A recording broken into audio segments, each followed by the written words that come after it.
Hi කොහොමද ඔයාලට? ඉතින් අප්‍රේල් මාසෙත් ළඟ එන හින්දා මං හිතුවා අවුරුදු කෑමේසට හදාගන්න පුළුවන් රස කැවිලි වර්ග ටික ඔයාලට ඉක්මනට වීඩියෝ වලින් අරන් එන්න ඕනි කියලා. ඉතින් අද මම මේ වීඩියෝ එකෙන් ඔයාලට ලේසියෙන් රහට ගොඩපුර කැවුම් හදාගන්නේ කොහොමද කියලා කියන්න හිතුවා. ගොඩපුර කැවුම් හදාගන්න අපිට ඕන වෙනවා හාල් පිටි ග්‍රෑම් 250ක්, සීනි ග්‍රෑම් 125ක්, හීනියට ගාගත්තු පොල් බෑයක ප්‍රමාණයක්, රස අනුව ලුණු, ඒ වගේම කැරමල් කරගත්තු සීනි. ඊළඟට කහ පිටි මිශ්‍රණය හදාගන්න අපිට ඕන වෙනවා හාල් පිටි ග්‍රෑම් 50ක්, පාන් පිටි ග්‍රෑම් 40ක්, කහ ස්වල්පයක් සහ ලුණු ස්වල්පයක්. ගොඩපුර කැවුම් හදාගන්න අවශ්‍ය වෙන අමුද්‍රව්‍ය ටික ඔයාලට බලාගන්න ඩිස්ක්‍රිප්ෂන් බොක්ස් එකේ දාලම තියන්නම්. ගොඩපුර කැවුම් හදන්න අපිට මුලින්ම වැලිතල්ප මිශ්‍රණය හදාගන්න ඕන. මම මේ වීඩියෝ එකට කලින් වීඩියෝ එකෙන් අරන් ආවා කොහොමද ලේසියෙන්ම වැලිතල්ප මිශ්‍රණය හදාගන්න කියලා. ඉතින් ඔයාලා මේ වීඩියෝ එක බලලා වැලිතල්ප මිශ්‍රණය හදන විදිහ හරියට බලාගන්න. ඔයාලට මේ වීඩියෝ එකෙන් පිට්ටු වගේම පැණිපොල් හදන විදිහත් බලාගන්න පුළුවන්. ඉතින් අපි මේ විදිහට හදාගත්තු වැලිතල්ප මිශ්‍රණය මෙන්න මේ විදිහට බෝල කරගන්න ඕනේ. ඔයාලා වැලිතල්ප මිශ්‍රණය ටිකක් වෙලා නිවෙන්න තියලා අතින් අල්ලන්න පුළුවන් ගානට නිවුනට පස්සේ මිශ්‍රණය බෝල කරගන්න.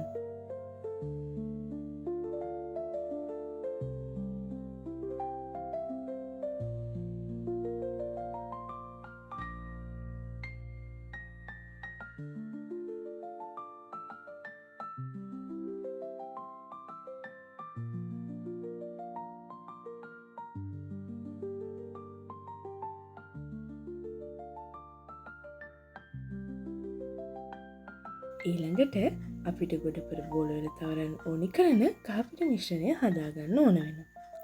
මුලින්ම අපි හාල් පිටි ටික සහ පාන් පිටි ටික භාජනයකට දාලා හොඳින් කලවම් කරගන්න ඕනි.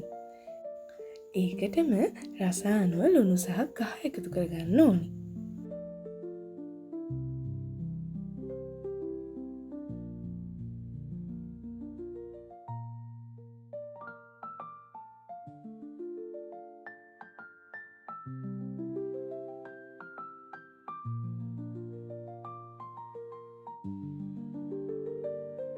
ඊට පස්සේ මිශ්‍රණය පොල් කිරි හරි වතුර හරි පාවිච්චි කරලා අනාගන්න ඕනි.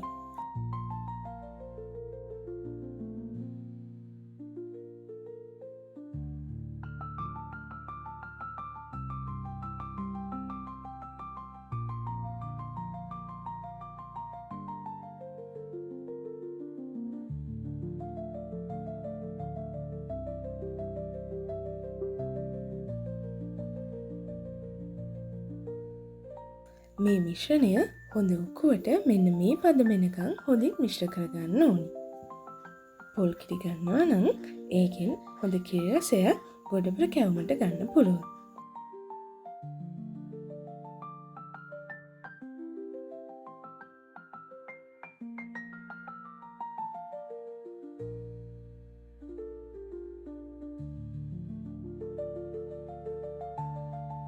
ඊට පස්සේ අපි තෙල් භාජනයක් ලිපේ තියලා ඒක හොඳට රත් කරගත්තට පස්සේ කලින් හදලා තියාගත්තු පිට්ටු බෝල එකින් එක කහ පිටි මිශ්‍රණයේ දවටලා ගැඹුරු තෙලේ පැද ගන්න ඕන.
මේ ගොඩපුර කැවුම් ටික රන්වන් පාට වෙනකං හොඳට බැදුනට පස්සේ ඒක ලිපෙන් බාගන්න පුළුවන්.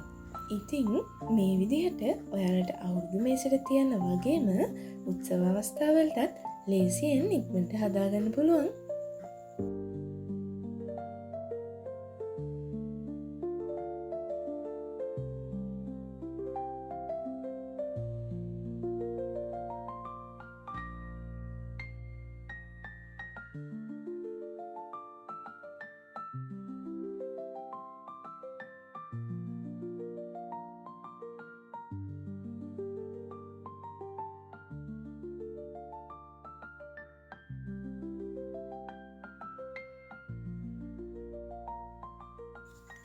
ඉතින් තවත් මේ වගේ වීඩියෝ බලන්න අපිත් එක්ක එකතු වෙන්න channel එක subscribe කරලා වීඩියෝ එක හොඳයි නම් like එකක් දාලා යාළුවන්ට වැදගත් වෙයි කියලා හිතෙනවා නම් share කරන්නත් අමතක කරන්න එපා.